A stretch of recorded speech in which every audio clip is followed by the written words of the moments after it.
دا د سحر مون رسو دا ټیم دومره قیمتي ټیم دی.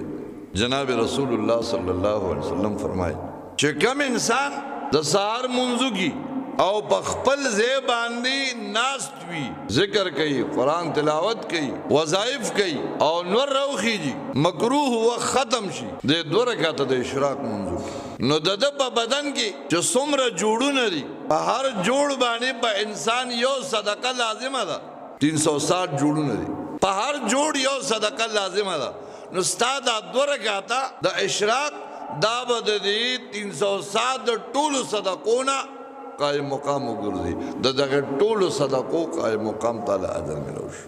لکه تاسو چې 360 خیرات وکړه، بیا 2 رکعاته صلات حاجت وکړه، 2 رکعاته اشراق وکړه، 2 رکعاته صلات حاجت وکړه. حدیث پاک راځي الله جل شانه ستا د ټول ورځې د فکرونو او د غمونو هر څه الله په خپل ځان واغشتو، دا به درته برابر